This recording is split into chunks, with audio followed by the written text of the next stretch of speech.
Gajser, the gate drops here, and it's a good jump for Tomac. But it's Barsha.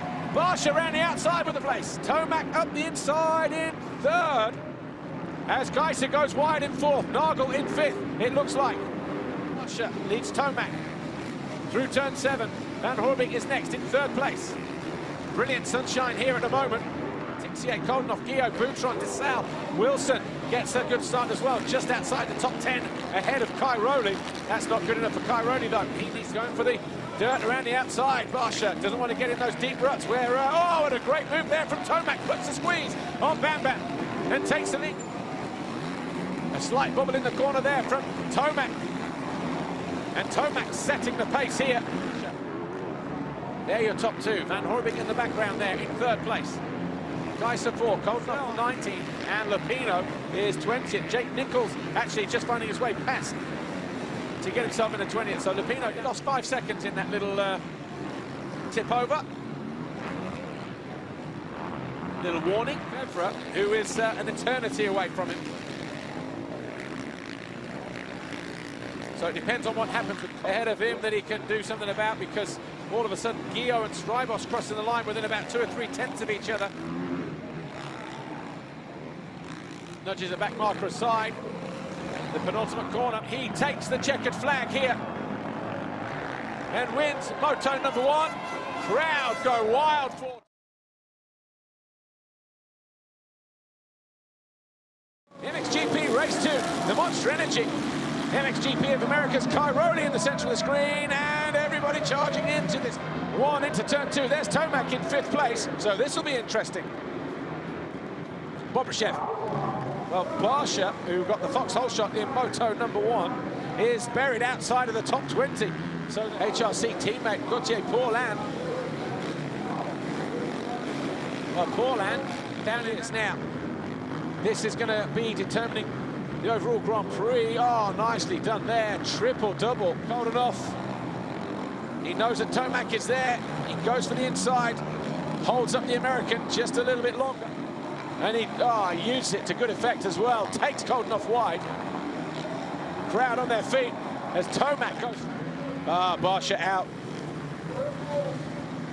Barsha out then on lap 4. There's Gajser. That gap at the end of lap 4 was 3.024 seconds. Tomac was 4 tenths quicker. Tim Gajser and Eli Tomac. But we've got a long way to go. 18.5 minutes plus 2 laps to go since he's got there in 2nd place. Gajser has skills coming into play now. Did it early on in the race. Okay, double-double. Oh, Gajser! Gajser made a mistake.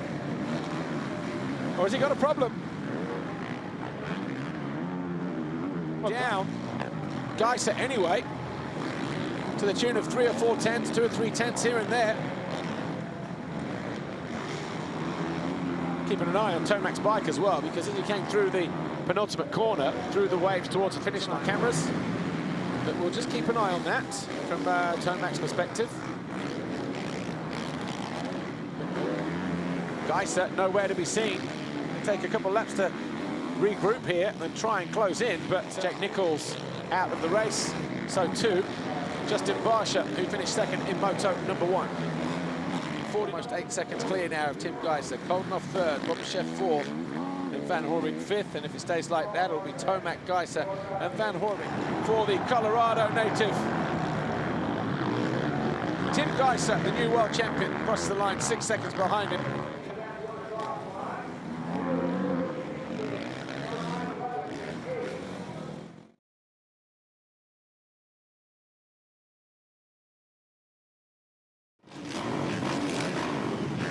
The fans are on their feet. The 5-second board is about to turn. MXGP Race 1, 30 minutes plus 2 laps. The Monster Energy. 1 or 2 riders trying to give themselves a little bit of room there, but it's Max Nagel who gets it. So the 2 Red Bull KTMs 1st and 3rd. The Rockstar Energy Husqvarna in 2nd in Nagel. And it's Gajser 2nd. Nagel is 3rd. Sorry, Cairoli. Koldenhoff leads. Oh, big whip there from Glenn Koldenhoff as he leads for the first time here in the USA. Gnarly braking bumps down into this bottom turn here. Strybos in the background in 7th. Wouldn't be surprised if we see yellow flags out there. Side of the 243. Well, there's a rider on a mission. Tomac going to run it down the inside of Gajser here at the top of the hill. Gajser losing touch with the leaders in 6th. Searle all over the back of him in 7th. Strybos 8th. And that gap goes from 1.6 to 0.6. Hard on the brakes. Tomac is so fast down here. If he's close enough, that's where the marker's there, Cairoli.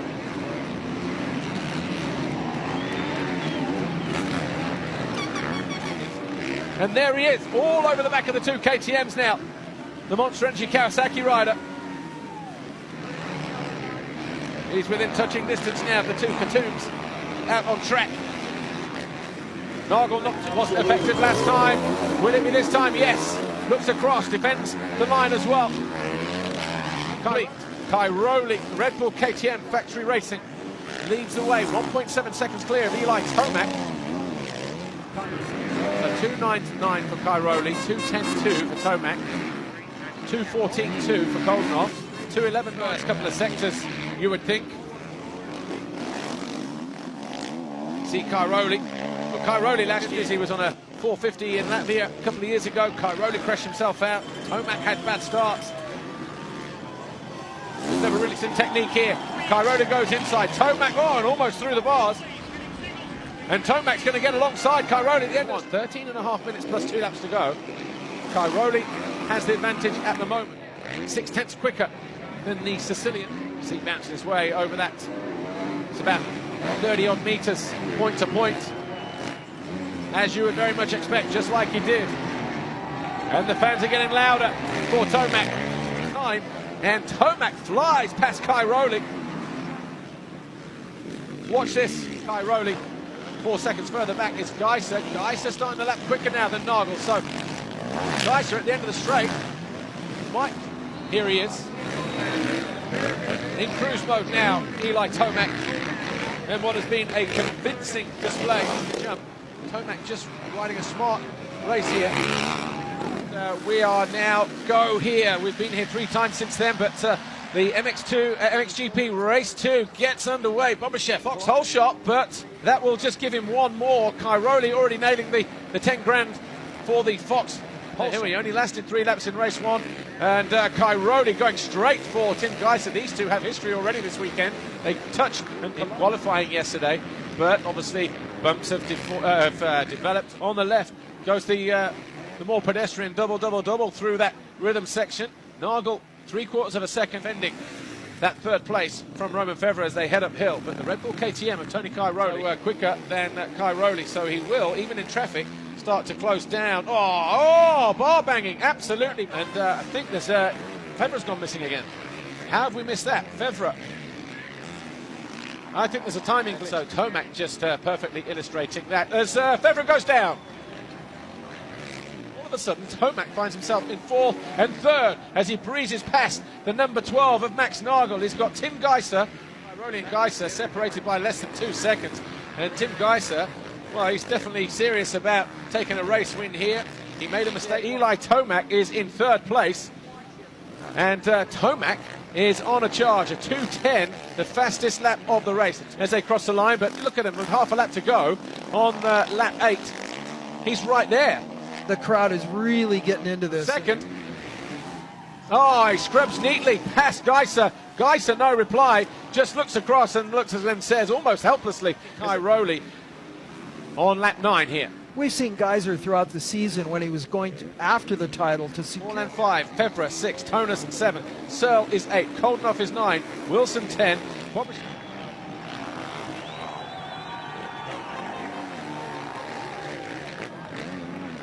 In race 1, he'll do his best to stay out there as long as possible, but look at Tomac switching it up, and Cairoli just getting caught behind a back marker, absolutely easy.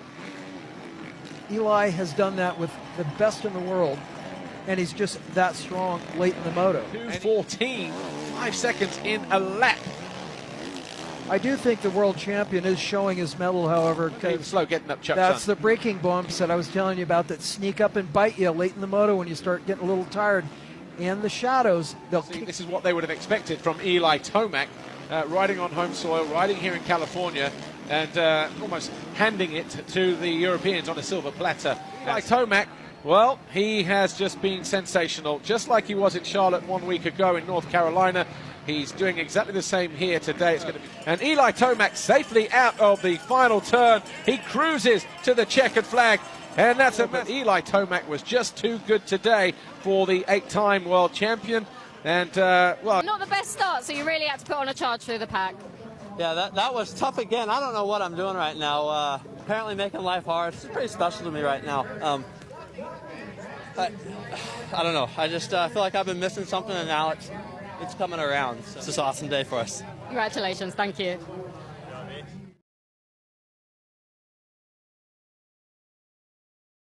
For Eli Tomac, Monster Energy Kawasaki Racing Team, back-to-back Grand Prix wins now for Eli. The battle is not done yet, and I like to see a good race overall, and there's good riders all over the world. Eli Tomac standing on the top step of the podium, the national anthem blaring out. He will be the proudest man in the US here right now, and I'm sure the fans really appreciate his efforts, as we have here today as well. MXGP race 1 is go, and away we go, charging down the line. It looked like Minas Jessiconis stalling himself on the line. There's Tomac, but up the inside it's the 12 of Max Nagel, and Barsha there in third. Weber is fourth. Gajser to the outside, just from the GP regulars here. Well, dream start for Tomac. He's been so hit and miss with starts all season. If he wants to go, this is his opportunity. No, it is, but this is Eli Tomac's dynamic. He's used to being out front. He's used to winning races, so his confidence level is going to be very high now. Checking out, not quite, but still feeling his way around this track, because this circuit has been changing and evolving all the time, hasn't it? It was wet, because 101 points clear of Hurlings, Tony Cairoli. If he just ties on points with him, then he's going to be champion this weekend. Cairoli going past the 25, or trying to close him down. Commander Sal, and does go through. So all of a sudden, to Sal out of 4, that's there's 6.2, Hurlings 207.8, those two in traffic. But DeSalle getting hung up on that turn, that means that Cairoli, well, but here's Jeffrey Hurlings and Tony Cairoli. Nervous look over the shoulder then from Cairoli, because he knows a scenario that he doesn't want to be involved with as well. But 23 to go, here's Tomac, 5.8, let's call it 6 seconds clear, another 2:04, 2 to go.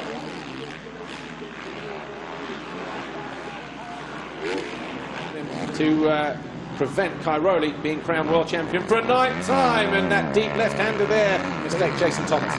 Yeah, Eli puts in his best lap of the race there, even with a mistake. And Hurlings goes up the inside of Cairoli in that very same corner. That's the thing, Eli Tomac set the fastest lap of the race there at 2:03.3, out on his own in the track. Hurlings at 2:03.6. Well, he was coming through In the overall, and the second moto can do that for him. 2:07, he was a 10th quicker than Tomac that time, so did he. Sure, it helps quite a bit, just to get acclimated to the humidity. It's a completely different animal than what most guys are used to. 2:07, it was about 2:49 when he hit the line. He was a 2:07.7. Here's Jeffrey Hurlings, 2:07.6. I've realized that it's going to be a second moto showdown. That is an interesting pit board there, because the board there from his mechanic saying 3 laps, 13 seconds. Here's a question for you then, Jason Thomas. There's Eli Tomac. He pulled a whole shot pretty much. Jeffrey Hurlings was around about, and looking at making it 5 from 5 here in Moto number 1. Interesting that he's not attempting that quad over on the back section. Yeah, GP race 1. The Monster Energy finish line awaits, and that is a big win for Eli Tomac, and a massive relief for him. A better start in race 2. So too will Antonio Cairoli. But for now, Jeffrey Hurlings manages to steal 2 points. A little bit of breathing space there over the gate. So no one for his right. And I'll tell you what, was that strong in terms of the numbers, but it's the 2, Rockstar India's Farmers, 4 and 2nd, and third is Nagel. DeSalle, this race, doesn't it, because he finished quite a way down on Eli Tomac. There is Tomac just behind Jeffrey Hurlings. He already got his own back on the bullet in first and second. They are going for it. They're not going to let up. You know, they're teammates, but at the end of the day, they want to win. Tell you what, wow, nicely done. Simultaneous scrubbing over the top of Monster Energy Mountain. Hurlings has the inside line. He just used the momentum through that outside as he came up to that front. He's been out here for 10 days. He's been hanging out at Malcolm Stewart's place. He raced last week in Indiana, which was considerably cooler. But look at this performance here. Is he going to swing around and find his way past the Frenchman? The long way round is always going to be very difficult, but he's down the inside. Paul Land knows is that here he is, just showing everybody exactly why he's been a former runner-up and former Grand Prix winner in MXGP, of course, over the years. championship for Cairoli. And what a great way. I know it's 17 minutes plus 2 laps to go, but what a great way for Tony Cairoli to win a 9th title. Should he? Right, he's Yeah, Hurling's already gone through, so has he tipped over? he may have. Maybe Rider error. He didn't have to jump that double, you know, at Ironman when he made that mistake, but he did. Maybe some of that was psychological because he knew that Hurlings was next, and to good use, and seeing if he can come up with what would be his best race finish of the year. He got a 6th in. Jeffrey Hurlings crosses the Monster Energy finish line here. He takes his 4th Grand Prix win of the season, his 2nd career victory. Waits for that 9th title, goes on for another week at second fiddle to the 2 KTMs of Hurlings and Cairoli in this 2nd race. It was a tough day at the office all round for everybody this weekend. Your own Kevin Strybos will be 5th, and great.